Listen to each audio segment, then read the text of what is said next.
Hi, this is Sonia Ahmad, and I want to discuss my literacy inquiry plan of instruction. My inquiry question is, how can general education teachers bridge the gap between ELL students and the mainstream English lessons? My district has a very high volume of Spanish-speaking students. We do have a bilingual program and we have ESL pullouts. However, the students in class, when they come to a general education class, they still have difficulty grasping the language and understanding what's being said. So it has been my desire for a very long time now to try to figure out a way that I can better bridge that gap for them so that way they are more successful in language arts. The content or the group is a small group. It will be based on a fifth grade ELL and ESL students working in that small group. The purpose, goals, and objectives for this lesson the purpose is to teach academic cognates to improve comprehension. The goal is to improve comprehension in English. And the objective, the students will write the meaning of text vocabulary words using digital glossaries and Spanish cognates. A narrative of my instruction is as follows.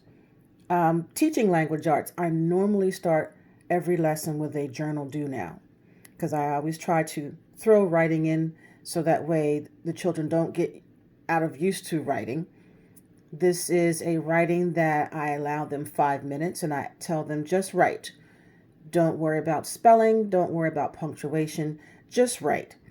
And most of the times they respond to a prompt or something we may have been talking about prior to the beginning of the journal time. So for this particular journal do now, I will use the question, do you like to try new things? Why or why not? And this do now is a way to set up the novel Frindle, which is what we'll be reading. Frindle is about a fifth grade boy who gets his friends and the entire town and eventually the world to begin calling a well-known item something different. For an introduction of the novel, I will provide schema for the students. Explain that the main character is in the same grade that they are and that he is successful becoming a catalyst for the name change of a popular item. So this lesson is based on the beginning of Frindle. So this next activity is a beginning activity for the entire novel. The students will be broken up into small groups and each group will receive a popular item and they will have to agree on a new name for that item. The item will be something like from my desk, a paper clip, a stapler, an ink pen, or even a pencil, a binder clip, something very simple, very small for them to just get an idea of having the power to change the name of that popular item. Once they're finished and decided on their new name, they'll have to report out to everyone else to let them know what name they chose and why they chose it. Okay, the next activity is about vocabulary. The same groups will be used for this vocabulary activity. And the words from the current chapters will be on the vocabulary list. They will have to look up the definitions using a laptop and write down the parts of speech that each word is. They will also have to write the word in a sentence. So while the English-speaking students are doing that activity, this is where I will then differentiate in small groups with the Tier 3 concentrated learning for the ELL students. They will receive the exact same list that everyone else has received. And we will then look up on a website the cognate for those particular words. The website that I will use is www.esdict.com/English-Spanish-cognates. We'll work through the list, making sure that if there is a cognate, they'll write it down. And once the list is finished, there will be a supplemental activity, and the students in my group will have to draw an interpretation of the word along with its definition. I've included I've included all the words from these particular chapters 1 through 3 from Frindle. These are the vocabulary words.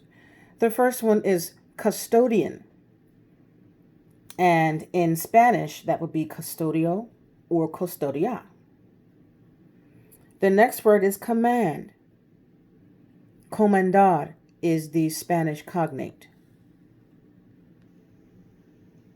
Then we have thermostat, which is termostato. I'm not good at this Spanish, but it's good enough. And we have procedures, procedimientir. Sorry about that. Monopoly, monopolio, and ideal is the same. It looks like ideal, but I know they would say it ideal. So as you can hear, my Spanish pronunciation is not that good, and I'm sure my students would just love to correct me because they do it all the time in class anyway. So my lesson follow-up. The book Frindle is divided into 5 separate lessons, and each lesson will take 2 days. On the first days, I will repeat the small group process for the ELLs and the cognates. Then the second day will be for reading the text and implementing those cognates and definitions. Okay, so my reflection, as a result of creating the plan and conducting the mini inquiry, I've learned that I must be more deliberate when I'm planning and always be aware of my Spanish-speaking children and how I can best meet their language needs. For some, it's more than language because they may have very little literacy skills. I realize that when I have a student who is in their first year out of bilingual class, I must not treat them as if they know exactly what I'm saying and understand everything. I must speak more slowly to allow for processing time. Reflecting on my personal teaching practice, I sometimes use my limited Spanish to assist me in getting my point across. That does help, but more is needed.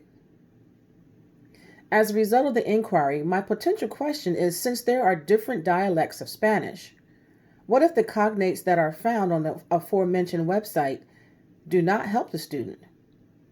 I have had students in the past who had difficulties understanding Spanish due to their different dialects.